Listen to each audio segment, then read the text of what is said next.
오늘 함께 읽을 말씀은 사무엘하 12장 1절에서 14절까지 말씀입니다.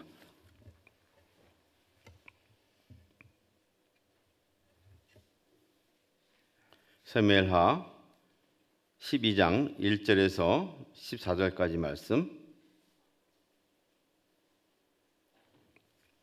한 절씩 읽겠습니다. 여호와께서 나단을 다윗에게 보내시니 그가 다윗에게 가서 그에게 이르되 한 성읍에 두 사람이 있는데 한 사람은 부하고 한 사람은 가난하니 그 부한 사람은 양과 소가 심이 많아 가난한 사람은 아무것도 없고 자기가 사서 기르는 작은 암양 새끼 한 마리뿐이라. 그 암양 새끼는 그와 그의 자식과 함께 자라며 그가 먹는 것을 먹으며 그의 잔으로 마시며 그의 품에 누움으로 그에게는 딸처럼 되었거늘 어떤 행인이 그 부자에게 오매 부자가 자기에게 온 행인을 위하여 자기의 양과 소를 아껴 잡지 아니하고 가난한 사람의 양 새끼를 빼앗아다가 자기에게 온 사람을 위하여 잡았나이다 하니 다윗이 그 사람으로 말미암아 노하여 나단에게 이르되 여호와의 살아계심을 두고 맹세하노니 이 일을 행한 그 사람은 마땅히 죽을 자라. 불쌍히 여기지 아니하고 이런 일을 행하였으니 그 양 새끼를 4배나 갚아 주어야 하리라 한지라. 나단이 다윗에게 이르되 당신이 그 사람이라. 이스라엘의 하나님 여호와께서 이와 같이 이르시기를 내가 너를 이스라엘의 왕으로 기름 붓기 위하여 너를 사울의 손에서 구원하고 내 주인의 집을 내게 주고 내 주인의 아내들을 내 품에 두고 이스라엘과 유다 족속을 네게 맡겼느니라. 만일 그것이 부족했을 것 같으면 내가 네게 이것저것을 더 주었으리라. 그리한데 어찌하여 네가 여호와의 말씀을 없이 넘기고 나 보기에 악을 행하였느냐. 네가 칼로 햇사람 우리아를 치되 암몬 자손의 칼로 죽이고 그의 아내를 빼앗아 내 아내로 삼았도다. 이제 내가 나를 업신여기고 햇사람 우리아의 아내를 빼앗아 내 아내로 삼았은즉 칼이 내 집에서 영원토록 떠나지 아니하리라 하셨고 여호와께서 또 이와 같이 이르시기를 보라 내가 너와 내 집에 재앙을 일으키고 내가 네 눈앞에서 네 아내를 빼앗아 네 이웃들에게 주리니 그 사람들이 네 아내들과 더불어 백주에 동침하리라.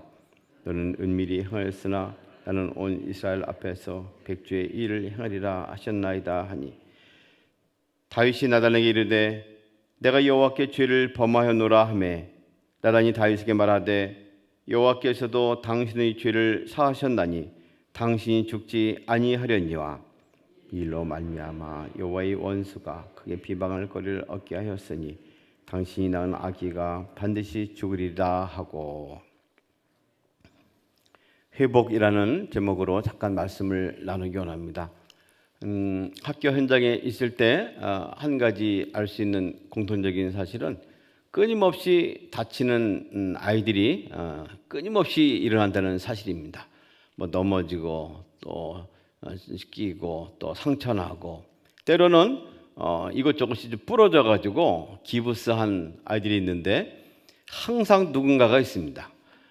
그래서 아이들이 다니면서 정말 성장하는구나 하는 것을 보게 됩니다. 특별히 기부스하고 또 부러진 것을 고치기까지는 굉장히 오랜 시간이 걸리는 것을 보게 됩니다. 그 시간까지 좀 자유롭게 행할 수가 없죠. 그때까지는 고통의 시간이고 인고의 시간이고 그걸 통해서 다시 또 재활을 하고 잘 디딘 다음에 정상적인 상태로 돌아오게 되는데 시간이 상당히 걸리게 됩니다. 한번 다치고 또 아픈 몸에서 회복된다는 것은 오랜 시간을 요합니다. 몸의 상처뿐만 그런 것은 아니죠. 마음의 상처가 있을 때도 다시금 그 관계를 회복하고 돌아오기까지는 굉장히 오랜 시간이 걸리죠. 몸은 본인만 잘하면 되지만 마음의 상처는 상대방이기 때문에 또 어렵습니다. 본인은 잘 추스린다 하더라도 상대방의 마음이 또 온전해져야지만 함께 회복되는 것을 보게 됩니다. 죄의 상처는 어떻습니까? 죄의 결과는 어떨까요? 죄가 다시금 회복되기까지는 오랜 시간, 많은 고통의 시간이 또 인고의 시간이 필요한데 단적인 예가 바로 다윗의 예라고 할 수 있습니다. 오늘 다윗이 행한 어제 그제 우린 계속해서 말씀을 묵상하면서 다윗이 범한 죄가 얼마나 끔찍하고 사악하고 깊은 것인가를 보았습니다. 이제 하나님이 그를 어떻게 회복시키고 치유하시는가 하는 내용을 오늘 본문 말씀에서 잘 드러내 보여주고 있습니다. 여호와께서 나단을 다윗에게 보내셨다고 말합니다. 사울에게는 사무엘이 있었습니다. 그가 항상 곁에 있어서 옳고 그른 말을 하고 지적을 했습니다. 다윗에게 있어서는 나단이 있었습니다. 나단을 보낸 것이죠. 그를 보내서 항상 충고하기도 하고 또 하나님의 계시를 말하기도 하고 또 그가 여호와의 전을 건축할 것이냐 아니할 것이냐 물어봤을 때 그에 대한 올바르고 적절한 대답을 해준 것은 나단입니다. 나단은 다윗에게 있어서 정말 책사였고 또 모사였고 그 모든 것을 가르치는 사람이죠. 그와 막역한 사이였고 대부분은 하나님과 다윗 사이에 섰지만 사실은 다윗 편에서 하나님께 아뢰고 모든 것을 함께한 충직스러운 동역자였죠. 신하라기보다는 오히려 그 한더 높아 있는 그런 모습이라 볼 수가 있습니다. 하나님께서 보내신 나단, 오늘 하나님께서는 누군가를 통해서 죄의 회복을 위해서 누군가를 보내는 것을 발견하게 됩니다. 사울에게 사무엘을 보내서 그의 죄를 직면하게 하고 그에게 돌이킬 기회를 주신 것처럼 하나님께서는 오늘 나단을 보내가지고 다시금 그 일을 감당하게 합니다. 때로는 보이지 않는 그 하나님의 사자를 보내서 사람을 다스리는 것을 보기도 합니다. 아브라함은 부지불식간에 지나가는 사람을 잘 대접했는데 그가 바로 천사였습니다. 그를 통해서 하나님 나라의 하나님 계획을 비밀을 알게 되고 이내 큰 은혜를 입게 되는 것을 보게 되죠. 오늘 하나님께서는 누구를 우리에게 보내실까요? 나에게 누구를 보내실까요? 오늘 만난 그 사람이 하나님의 천사라고 믿고 대하면 좋을 것 같습니다. 그가 하는 말이 무엇인지 잘 귀 기울여 들을 필요가 있습니다. 나단은 굉장히 지혜로운 조언을 합니다. 그냥 가자마자 지역해서 당신이 죄인이요 하고 말하지 않았습니다. 오히려 한 가지 예를 들면서 부드럽게 시작을 합니다. 말은 부드럽고 예화를 썼지만 그 속에 있는 내용은 굉장히 날카로웠고 매우 쓴 그런 내용이었습니다. 사실 좋은 말을 한다는 것이 쉽지 않죠. 또 안 좋은 말을 한다는 것도 결코 쉽지 않습니다. 그러나 올바른 판단을 하게 하는 것, 이거 정말 필요한 일이죠. 의사가 환자에게 올바른 진단을 내리는 것 정말 중요한 일이죠. 에베소서에서는 심지어 부모가 자녀를 훈계할 때도 이리 말합니다. 내 자녀를 노엽게 하지 말고 오직 주의 교양과 훈계로 양육하라. 자기 자식인데 뭐 함부로 하면 좀 어떻습니까? 특히 훈계할 때는 그냥 마구 해도 좋지 않겠습니까? 그러나 분명히 말한 건 내 자녀를 노엽게 하지 말고 불필요하게 노를 분발시키지 말라는 것이죠. 그를 대우하고 인격적으로 대우할 뿐더러 존중하고 또 존경하되 해야 할 말, 교양과 훈계로 양육하는 것을 잃지 말라고 말합니다. 나단은 지금 와서 분명하게 그 죄를 지적하되 다윗을 존중합니다. 하나님의 방법이 그런 것 같습니다. 하나님은 죄인을 대할 때 마구잡이로 와서 직언하고 그에게 죄의 보응을 불같이 내리지 않습니다. 오히려 이런저런 납득하게 하고 설득하고 그가 무엇인지 죄가 무엇인지 직면할 수 있는 기회를 주는 것이죠. 사실은 이런 말을 통해서 깨달아나는 겁니다. 그러나 지금 다윗의 상태는 온전치 않은 것 같습니다. 이 내용을 들으면 정상적인 상태라면 듣자마자 내가 죄인입니다 하고 고백을 해야 할 텐데 오히려 다윗은 다른 반응을 보이고 있죠. 5절 말씀 보면 다윗이 그 사람으로 말미암아 노하여 나단에게 이르되 그 들은 예화를 통해 가지고 그 사람을 인해서 화가 났습니다.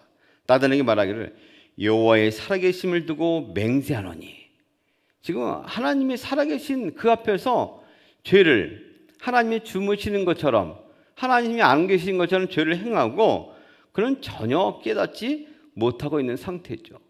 죄의 환각에 쌓여 있는 것이죠. 죄의 미행 가운데 누워 있는 겁니다. 죄 속에서 잠들어 있는 것이죠. 아예 영혼이 죽어 있는 상태입니다. 그리고는 그에게 마땅히 그런 일을 행한 사람은 마땅히 죽을 자라고 말합니다. 그가 바로 본인인데 불구하고 자신이 자기를 발견하지 못하는 것이죠. 새끼 양을 4배나 갚아줘야 한다고 말합니다. 보통 2배 정도 혹은 한 20% 정도만 주면 되지만 4배 정도 한다는 것은 굉장히 완전한 보응을 말하죠. 자신이 누군지를 알지 못하는 다윗을 말하고 있습니다. 그렇습니다. 하나님 말씀은 이렇게 잠자는 영혼을 깨우는 것이죠. 병든 영혼을 일으키는 것이고 죽은 영혼을 새롭게 하는 것이 하나님의 말씀입니다. 하나님 말씀은 죽은 자를 다시금 살리키는 역사가 있는데 이것을 바로 나단이 행합니다. 7절에 보시면 나단이 다윗에게 이르되 당신이 그 사람이라. 이스라엘 하나님 여호와께서 이같이 이르기를 내가 너를 이스라엘 왕으로 기름 붓기 위하여 얼마나 애쓰고 힘들었느냐. 네가 부족할 것 같으면 더 주지 않았겠느냐. 그러나 너는 어찌하여 이런 일을 행했느냐 하고 지적합니다. 지적할 때 그가 행한 일은 9절 10절에 나오는데 내가 여호와의 말씀을 업신여겼다. 하나님 말씀을 업신여겼다. 계명을 무시했다는 것이죠. 이제 내가 나를 업신여긴 것이다. 하나님 자신을 업신여긴 것이다 하고 말을 합니다. 남의 아내를 빼앗아 간음죄를 행하고 그걸 덮기 위하여 사람들을 더 이렇게 거짓 증인처럼 호도하고 그를 공범으로 몰아세웠습니다. 그리고 결국 이내 살인에 동참하게 하고 살인죄를 행하였습니다. 우리가 10계명에서 아는 것처럼 7계명은 간음하지 말라는 것이고 6계명은 살인하지 말라는 것이고 또 내 이웃에 대하여 거짓 증언을 하지 말라는 것이고 내 이웃의 아내를 이웃의 것을 탐내지 말라는 것이고 이 모든 것을 다 범한 것이죠. 계명을 범한 겁니다. 업신여겼다고 말합니다. 있지만 절대 듣지 않고 무시했다고 지적합니다. 그러나 더 지적한 것은 잘못된 것은 나를 업신여기고 하나님을 업신여겼다는 것이죠. 계명의 6계명, 7계명, 8계명, 9계명, 10계명을 범한 것은 결국 1계명을 범한 겁니다. 넌 나 외에 다른 신을 내게 두지 말라. 하나님을 업신여긴 결과라고 지적하고 있습니다. 이 업신여긴다는 것은 모욕한다는 것이죠. 그걸 함부로 경멸한다는 것이죠. 다윗이 그런 적이 있었을까요? 다윗이 그런 적이 없습니다. 하나님을 존대하고 내가 하나님의 살아계심을 두고 맹세하지만 이 사람은 하나님이 세우신 거기 때문에 절대 칼을 대서는 안 된다. 옷자락이라도 칼을 대서는 안 된다. 함부로 하지 않았던 다윗입니다. 그러나 죄가 덮어 씌우고 중독되었을 때 그의 행동은 하나님의 말씀을 업신여겼고 하나님을 함부로 경홀히 하는 업신여긴 결과를 가져오게 되었습니다. 이제 그는 죄의 보응을 받을 것입니다. 긴 시간 동안 보응을 받으면서 그는 새로워질 것입니다. 하나님의 보응은 그 가문에게 내린 여러 가지 보응이 오늘 나오고 있습니다. 백주 대낮에 네 아내들이 동침함을 통해서 사람들에게 모욕을 당할 것이다. 너희 집안에 큰 분쟁이 일어나가지고 그 피가 칼바람이 그치지 않을 것이다. 이런 모든 보응의 시간을 그는 가져야만 할 것입니다. 이 징계를 통해서 그가 받을 수 있는 것은 무엇일까요? 죄의 보응은 어떤 결과를 가져올까요? 징계는 결국 하나님이 다윗을 다윗되게 하는 은혜의 수단이 되었습니다. 죄의 보응은 회복의 밑거름이 되었습니다. 이때 사건을 두고 시편 51편은 쭉 말씀합니다. 다윗이 나단의 추운 걸 들은 다음에 쓴 시로 알려지는 시편 51편 보면 좀 쉬운 성경에 이리 말합니다. 하나님 선한 이여 나를 불쌍히 여기소서. 얻으신 분이여 내 죄를 없애주소서. 허물을 말끔히 씻어주시고 잘못을 깨끗이 없애주소서.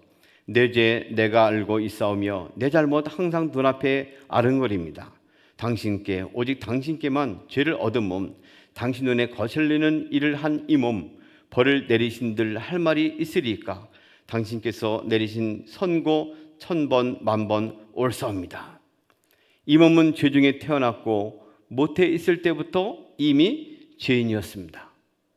우리가 다윗을 볼 때 다윗이 얼마나 훌륭했습니까? 골리앗을 물리칠 때 여호와의 이름으로 담대히 나갔고 자기를 해하려는 사울 왕을 선대했고 그 적장 아브넬이 왔을 때 평화회담했을 때도 편하게 돌려보냈고 나중에 사울 왕이 죽었을 때 그 시신을 수습한 그 사람들도 오히려 잘 치료하고 해준 모습을 볼 수 있습니다.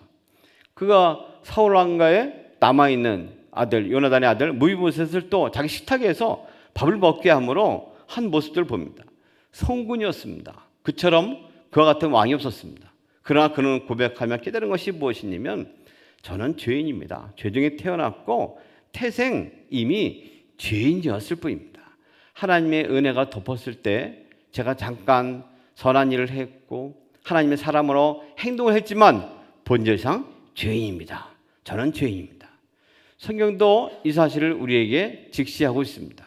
우리가 어떤 일을 거룩하게 수행하고 하나님의 사람답게 사는 것 같이 보여도 우리는 본질상 죄인입니다. 태생 죄인입니다. 이걸 깨닫게 하는 것이죠. 이후 이제 다윗은 좀 더 새로운 모습으로 회복이 될 것입니다. 진정한 자기의 모습을 직면했기 때문에 그렇습니다. 오늘 우리가 거룩한 옷을 입고 여러 가지 일을 행하지만 실상 우리를 바라보는 영적인 눈은 나는 태생 죄인입니다. 잠깐 거룩으로 덮고 성결한 의식을 행하고 해서 그렇게 보일 뿐이지만 본질상 죄인이라는 것을 인식해야 됩니다. 여러 가지 옷을 걸치고 좋은 옷을 입고 겨울에 두툼한 것을 입다 하더라도 목욕탕에 가면 여지없이 다 벗어 제껴야 합니다. 알몸을 가지고 목욕탕에 들어가는 것처럼 본질상 우리는 죄에서 태어났다는 사실을 깨달아야 할 것입니다. 하나님은 그에게 다시금 회복의 은혜를 주십니다. 여호와께서도 당신의 죄를 사하셨나니 당신이 죽지 아니하리다. 다시금 죄로부터의 단단히 설 수 있는 길을 하나님은 우리에게 열어주십니다. 이 구름 사이를 헤집고 구름 너머에 찬란한 햇살이 있는 것처럼 하나님께서는 우리가 온전히 은혜의 햇살 맛보기를 원하고 있습니다. 우리를 죽이려 하시는 것이 아니고 다시금 죄 자리에서 걷어제치고 서기를 원하고 있습니다. 용서의 하나님이 우리의 하나님이신 것을 얼마나 감사하게 생각하는지 알 수 없는 그런 대목이기도 합니다. 우리는 시시때때로 실수하고 죄를 짓고 연약한 존재입니다. 그러나 하나님의 본심은 우리 그곳에서 죄와 더불어 뒹굴며 살기를 원치 아니하십니다. 깨끗하고 거룩함으로 회복되기를 원합니다. 죄의 사슬을 끊고 죄의 어두운 장막을 드리우고 걷어내치고 다시금 하나님 앞에 나서기를 원하고 있습니다. 그 은혜를 경험하는 하루가 되기를 소망합니다. 하나님 오늘 우리와 함께 하시며 우리의 죄를 낱낱이 파헤치고 죄의 보응 가운데 우리가 신음하는 까닭은 우리를 죽이려는 것이 아니고 다시금 회복시키셔서 온전하고 찬란한 하나님의 은혜의 햇살을 맞고 당당하게 서게 하기 위한 큰 계획이십니다. 그 은혜로운 햇살을 맞으며 오늘도 세상 가운데 죄악에 맞서 당당히 설 수 있는 복된 하루, 그런 은혜가 임하는 하루가 되기를 주님의 이름으로 소망합니다. 하나님 아버지 고맙습니다. 죄 가운데 태어나서 죄 중에 고난을 겪고 있는 저희들에게 십자가의 은혜를 부어주시고 다시금 회복케 하신 것을 진실로 감사합니다. 오늘도 그 은혜를 힘입어 주님, 죄와 더불어 뒹굴어 사는 암흑을 벗어버리고 기쁨과 자유를 얻는 복된 하루로 살 수 있도록 은혜를 더하여 주시옵소서. 예수님의 이름으로 기도합니다. 아멘.